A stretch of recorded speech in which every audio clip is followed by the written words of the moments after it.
Look at the Washington Post, and if you lose the Washington Post as a Democrat, you got some serious problems.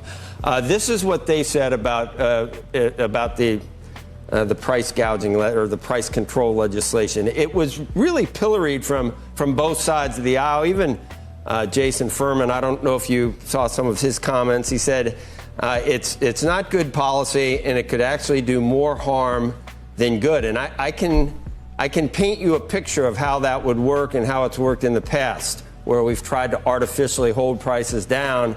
Competition doesn't come in. People don't, like if beef is too high, people don't move the chicken. The competitors don't come in to undercut where the beef prices are. Nothing works when you try to artificially control prices. It's just a supply and demand issue. It's a flawed idea.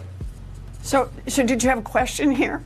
Yes. Why would you propose a flawed idea when the real problem? She thought she had a zinger there. Slapped her right back in her face. If you really want to help people having trouble at the grocery store, it's not price gouging that's the issue. And if you look at it seriously and really want to help them, then let's do something about it together. Fine. I understand if you want to do a lecture about this, but let's just start with where have you been for the last 30 years as 36 states have price gouging laws, and they have used them effectively. States like Texas and Florida, they've used price gouging laws. Price gouging laws are not price control. Price gouging laws are to say, sometimes markets go off the rails. And when they do, we need some ways to get them back on the rails. But that's not the grocery industry right now. So, for example, we watched in the pandemic how prices went up for a whole lot of reasons. They went up partly because we had supply chain kinks. True. We had problems because of the war in Ukraine that cut supplies of certain commodities. And one of the things that happened as a result of that is there were See, right there, did you catch that? How it is true that there were supply chain disruptions. It is true that we had certain commodities such as wheat being negatively impacted. But do you know what the big problem was? Printing trillions of dollars that caused all the inflation. Did the other things push inflation a bit higher? Yes. But measurably, the impact is when you print what? $4 to $5 trillion in like a couple months. They don't talk about that, even though it's the biggest driver of inflation. It's insane. Corporations that said, whoa, now that we have inflation, now that prices are up overall, this is a great opportunity for us to raise prices, not just in passing along costs, but to go way, way, way above that. They didn't do that, though. How do we know that it was way, way above just passing along costs? Look at what happened to their profit margins. If they'd just been passing along costs. That's not true. Profit margins would have stayed about. If you make $1 million in profit a decade ago and then make $1 million this year, those are two completely different things because the dollar is being devalued. And then it's completely different if you're doing more business but still only profiting $1 million. And that's what's happening right now. She's trying to cite the magnitude of the increase in terms of the nominal US dollar, not accounting for the fact that sales are completely ballooning because more money's coming in, so the gross revenue is going up, but she's just not measuring margin properly. She's definitely not considering the devaluation of the dollar, not at all. So this is just either she's intentionally trying to misstate it and she's being intellectually dishonest, which I assume is the case, or she really just doesn't understand like basic business measures. The same. But for some industries, some companies, profit margins shot up. And do you know where they shot up most often? It was in companies or in industries where there was a lot of concentration, a lot of market power, places where the market is not functioning competitively. So you end up with someone, you remember we all talked about egg prices. You end up with something like this giant egg producer, Cal-Maine. And Cal-Maine raises the price of eggs. Their profit margins increase by 718%. It's a flawed measurement. That's not just passing along costs. Senator, and that is a time. This is wrong. That's sophistry. Your example on Kraft. Your example on Kraft is even worse. You finished first. in any of the interview is only states going to be around the 6 minutes. country that already have price gouging laws. Can I tell you why that those are fallacious and misleading at best? And your Kraft analogy is even. Why can't I tell you? Please let me tell you. Kraft, you say, was 440% profit increase. The example you used, the prior quarter from the year before, they had a charge of $1.3 billion, an accounting change which wiped out profits. Then they earned what they normally. Let me finish now. He is looking at the data. Let me finish. Look at the data. Come on. We have economic study now after economic study. This is the way it always goes.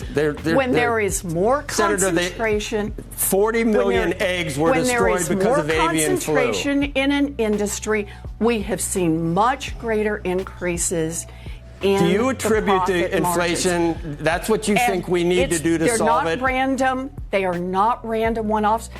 It is part of the problem. It is random one-offs. When you've the got data she's citing is by definition a random one-off. Prices. Consumers need to know they've got somebody on their side. Senator, and listen, we're trying to help. We're trying to actually do. Where are you in the 37 states that currently have price gouging laws? Just quickly on that point, Senator Warren, can you, this is Kelly here. Can I just clarify how this would work? This is the way you never lose an argument because no one can ever say anything back to you, Senator. The state price gouging laws they look at when a state of emergency is declared, and they, for the most part, say if your prices go up 10 or 15% compared to before that state of emergency, you have to pay a fine. So on a national level, how exactly would this work? Would you define the state of emergency? Does it have to be declared on a national level? Are you then talking about a 10 or 15% increase in prices versus prior to that declaration, and then companies have to pay a fine? Okay, fine. Maybe that applies in 1% of the situations. But this legislation, which is still vague, is making it sound like something on the scale of broad price controls would be imposed, broadly speaking. So which of the two systems is it? So it is not price controls. This is about when the market itself is not functioning. Sometimes markets don't function because there's been a localized emergency, a hurricane, a wildfire, flooding. And so in states that have these price gouging laws, they can come in and say, look, you can do some price increases, but if you're going above a certain level, you have to be able to justify it. You have to show that what you're doing is passing along costs. Would it be company by company? Senator, let's go back to cow Maine, because avian flu caused the destruction of 40 million eggs. They have 20% market share. They have 20%, but they don't control the market. It's like OPEC, or it's like oil. When oil prices go up for whatever reason, or they go down, when they go down, the price is set for oil. The reason that cow Maine made that money was because that's what happened to the price. The next quarter, they went down in half. They lost 50% of the profits from the last. They don't set that price. That's and neither do.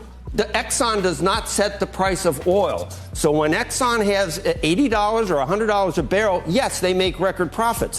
When there was a pandemic, she just has no idea what she's talking about. This is embarrassing. No, it's just the way it is. And to think that the government can decide when prices are too high or too low, the grocery chains have a 2% profit margin. How about Apple with 50% or 40%? How do you decide? They don't want to go against tech, though. Place to do these things. It's a fool's errand. And it also is you're using it to divert the real cause of inflation over the last 4 years, which was because you had demand after the pandemic, which obviously, there was a lot because we reopened. And all of a sudden there's supply chain issues, and the demand is juiced by all the stimulus from the IRA and all the other spending that we did. There have been many causes for inflation. Yeah, but what's the main one? That. Just That's say why I it. started Just say my the main answer one. Talking about this, but She one won't. of the causes of prices going up is that there are companies that have market dominance that have said, "Oh, this is a moment when everyone is talking about." Okay, give me another. Name another one. Give me an instance. Can you give me an please instance. finish my argument here? No, because she can't name it. That they She's have literally gone making a statement on with no earnings evidence. calls She is one of and the said dumbest people and out there. over, Inflation has been very, very good. Go listen to the earnings calls from the CEO of Chipotle, who says this is an opportunity not to pass along costs. This is an opportunity for us to raise prices beyond passing along costs and increase our profit margins. What the academic studies, I let you finish, what the academic studies show is that industry by industry, when you see more competition, which suggests more pricing power, what we saw is that profit margins went up. And that's the problem we've got, is that states have tools to deal with this locally. But right now, we want to make sure that the FTC has the tools to do it nationally, and that the states that don't have price gouging laws also have access to those same tools. We have in the same way laws. that the FTC, for example, has tools to be able to deal with deceptive pricing and deceptive advertising, it should have the ability to deal with price gouging. Senator, it's just another tool in the toolbox to say we support for a state of emergency. Competitive is it markets. For a state of emergency? Senator, that the whole point is to companies have, learn how to do I let this? you finish your argument. Yeah, but I know, but now did you invite I get me your on point. here just to lecture to me? No, I Sounds just like want to she ask needs you, a lecture. The whole point is to get markets that are more competitive. And that's the job of the FTC. That's something state attorneys general work on. We just want to put one more tool in the toolbox when CEOs are going on the phone saying, boy, inflation is great because it gives us a chance to raise our prices. It's not about diverting the attention away from the real issues that might actually help the middle class that you always talk about helping. He's For so 40 angry. years, And rightfully companies so. didn't know how to price gouge until 3.5 years ago when President Biden was elected. Where was the price gouging? We had 40-year highs in inflation. Where was the price? They just learned how to do this 3.5 years ago? No, the difference is prices were not going up. And as I said, prices started going up for a whole host of reasons. Prices went up because of the pandemic. Prices went up because of supply chain kinks. Prices went up because of the war in Ukraine. Prices were going up. And Say because of printing. When they started going up sharply and people noticed that companies, some companies also noticed and said, you know, we could raise our prices just passing along costs. That's what you do in a competitive market. This is not but widespread, some companies, Senator. This is not widespread. I let you finish. In some markets, what we've seen, in markets where there's less competition. Name the market that then. CEOs said we can do more than pass along costs. Prove it. And you don't Oh have my to God. take my word for it. Do you listen to earnings calls? I listen to guys He have listens gone probably on the way more than she has. I let you finish. The example you use for Kraft is totally fallacious. It's totally fallacious. You throw the numbers. And you just want to keep talking. The earnings calls CEOs have gotten out. It's well documented. And they have said, we can raise our prices far more than passing along costs. And said to their investors, we have a great future ahead of us because our profit margins are going She's to actually lying. It That's the way the system in places works. where there's more concentration. That's the whole point. It makes your point. When markets are less has only competitive, 20%. There's more price gouging. When markets are more competitive, it's not price. There is no price gouging. Would it be a state of emergency? The only last thing, Senator Warren, just to give people a sense, are we talking about what period of time for declaring when we're looking, is a state of emergency? How do we define the period of time? And then by what percentage, 10, 15%? And then are we talking about fining companies? Is it modeled on the state? She's not going to know anything. The question you ask is the same question that people want to ask about what is fraud, what is deceptive advertising. The answer is that you look at all of the facts and say, do we see a competitive market where a buyer can understand what it is that they're being offered? And do we have a seller that's meeting that buyer? Are they competing with other sellers? That's what we do in antitrust law all day long. It's just the vagueness of terms. There's nothing special here. It's putting one more She's not answering anything. When there's a lot of One more in the toolbox. in the industry, and that starts pushing prices up.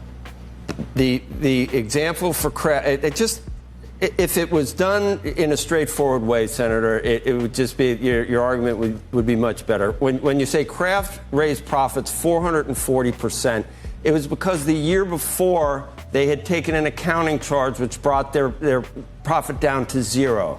So when they earn a normal profit the next quarter of $800 million, your people put out information it's up 440%. That's disingenuous. As Kelly puts out, competition, the cure for higher prices is when people come in and undercut those prices and supply goes back up. This has been since 1770. Especially in the restaurant business. Take yes for an answer. When there is competition, prices will reach the right level. Then we need antitrust laws and anti-monopoly laws. Yes, we do. Yes, we have do. them. We already have them. We don't need to layer another one on here that works on what? What are the number of cases you're talking about? 1%? No. So listen again to the studies. When there is more concentration. I think I saw the study from Groundworks. It's a liberal think tank, Senator.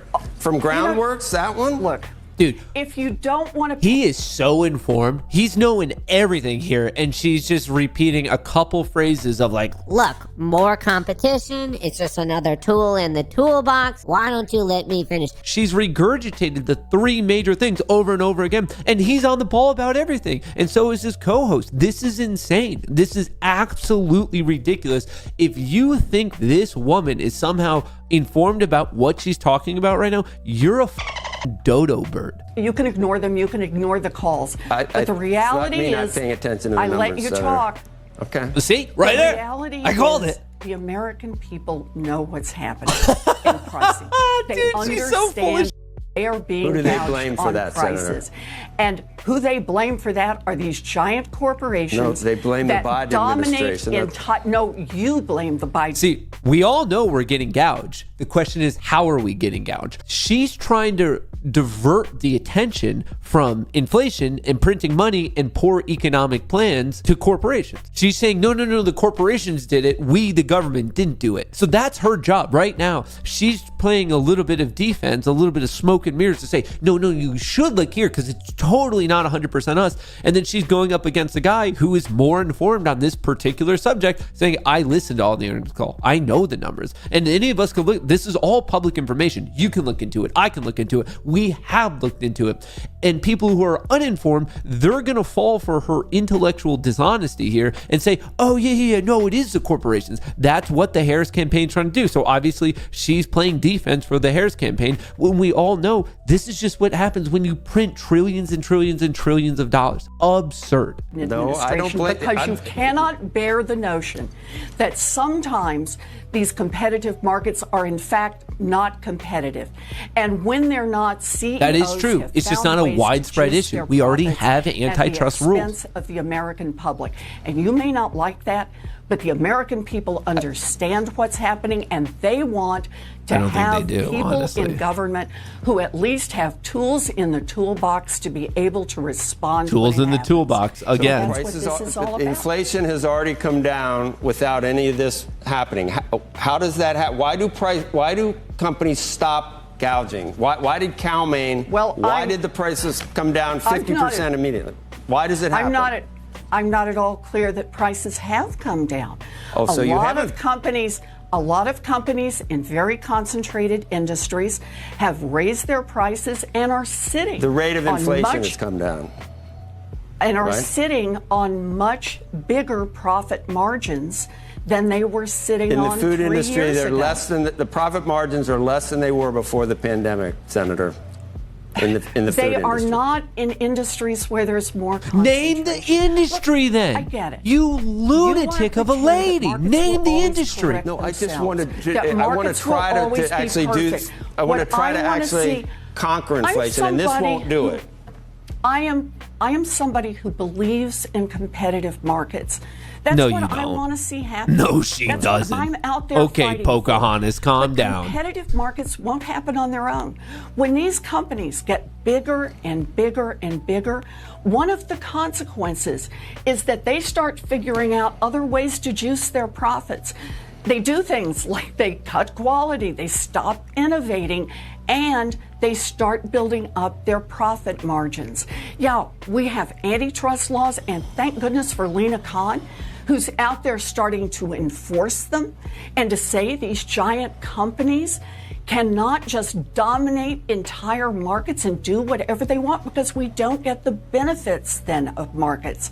This is just one more tool in the toolbox to deal with companies that Another tool in the dude, this toolbox is getting crazy. To boost their profit margins. That's all. Not only are we now all dumber, but now we probably have blood pressure issues. So that was a clip. Congratulations to Joe. Congratulations to Squawk Box. Congratulations to CNBC for like actually having the balls to call people out who deserve to be called out. Because he was well informed. He was well spoken. He had the facts. He had the facts on his side, and he articulated them well, opposed to just like these high level vague statements of there are certain companies in certain industries that have control and they're price gouging. It's like, okay, name one. And then the one she named was not a good example. She just didn't understand. She was not informed. So she is droning on about these talking points that are just wrong. They do not reflect reality. And then obviously most people don't have the time or the intellect or the balls to call her out.